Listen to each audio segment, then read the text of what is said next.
નમસ્કાર, સમાચારોમાં હું છું આપની સાથે હિરલ મહેતા। વર્ષ 2008ના અમદાવાદ સિરિયલ બ્લાસ્ટ મામલે આજે હાઈકોર્ટમાં સુનાવણી થવાની છે।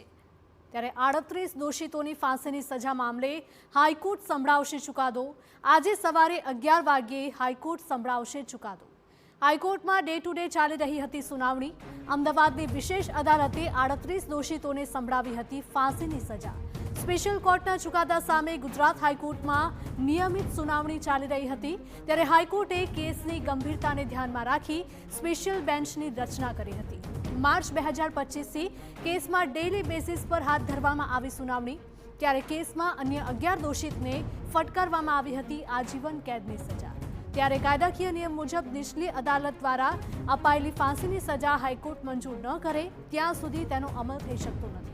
હાઈકોર્ટે રાજ્ય સરકારની 38 દોષિતની ફાંસીની સજા મંજૂર કરવાની અરજી અને દોષિતોની સજા સામે કરાયેલી અપીલોને સંયુક્ત રીતે સાંભળી।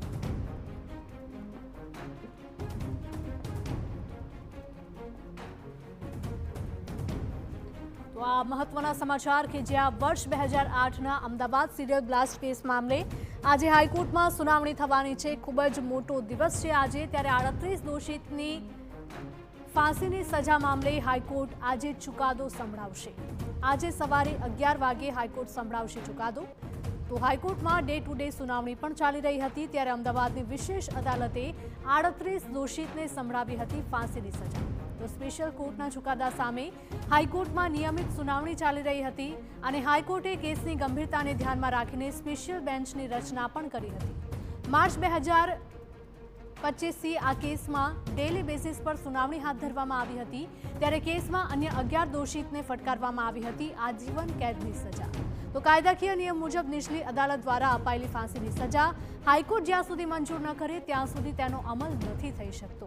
એટલે હાઈકોર્ટે રાજ્ય સરકારની 38 દોષિતની ફાંસીની સજા મંજૂર કરવાની અરજી અને દોષિતોની સજા સામે કરાયેલી અપીલોને સંયુક્ત રીતે સાંભળી। ખૂબ જ મહત્વના સમાચાર હાલમાં સામે આવી રહ્યા છે અમદાવાદથી કે જ્યાં વર્ષ 2008ના અમદાવાદ સિરિયલ બ્લાસ્ટ કેસ મામલે આજે હાઈકોર્ટમાં સુનાવણી થવા જઈ રહી છે।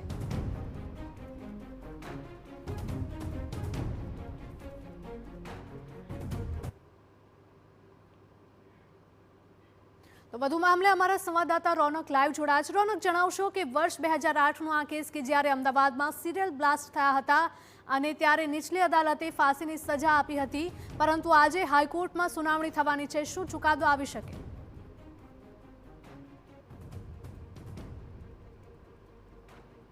બિલકુલથી 26 જુલાઈ 2008નો એક ગોઝારો દિવસ કે જ્યાં 70 મિનિટના અંતરમાં 21થી વધુ જે બ્લાસ્ટ થયા હતા, જેના કારણે 56 નિર્દોષ લોકોએ પોતાના જીવ ગુમાવ્યા હતા અને 200થી વધુ લોકો ઘાયલ થયા હતા।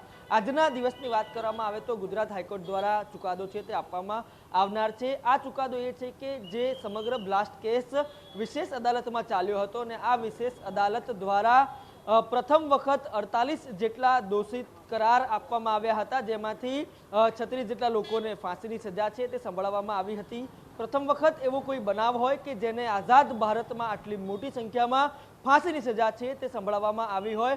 આ ફાંસીની સજા અને આજીવન કેદની સજા જેમને મળી હતી તેમના કન્ફર્મેશન માટે ગુજરાત હાઈકોર્ટમાં અરજી છે તે કરવામાં આવી હતી। પાછલા 1.5 વર્ષથી ગુજરાત હાઈકોર્ટમાં ડે ટુ ડે સુનાવણી ચાલ્યા બાદ ઓર્ડર છે તે અનામત રાખવામાં આવ્યો હતો અને આજે પ્રોનાઉન્સમેન્ટ ઓફ જજમેન્ટ માટે જે ઓર્ડર છે તે રાખવામાં આવ્યો છે। થોડીક જ વારમાં ગુજરાત હાઈકોર્ટની ડિવિઝનલ બેન્ચ દ્વારા આ સમગ્ર મામલે ચુકાદો આપવામાં આવશે। ત્યારે તમામ લોકોની નજર આ ચુકાદા ઉપર છે। સમગ્ર કાર્યવાહી છે તે ઇન કેમેરા કાર્યવાહી થઈ હતી, એટલે કે આ કેસ સાથે જોડાયેલા લોકો જ માત્ર કોર્ટમાં હાજર રહી શકતા હતા। બીજી તરફ વાત કરવામાં આવે તો હું આપને હવે ગુજરાત હાઈકોર્ટની બહારના એટલે કે પ્રવેશ દ્વારના દ્રશ્યો છે તે પણ બતાવવા માંગીશ કે જ્યાં આગળ આજના ચુકાદાને લઈને કડક સુરક્ષા છે તે કરવામાં આવી છે।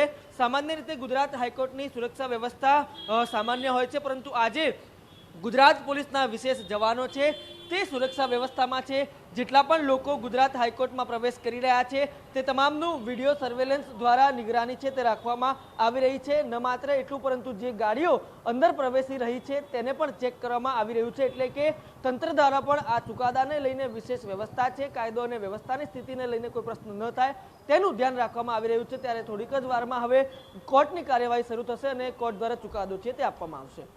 બિલકુલ રોનક, માહિતી બદલ આપનો આભાર. તો 38 દોષિતની ફાંસીની સજા મામલે હાઈકોર્ટ આજે ચુકાદો સંભળાવશે. આજે સવારે 11 વાગે હાઈકોર્ટ સંભળાવશે આ ચુકાદો.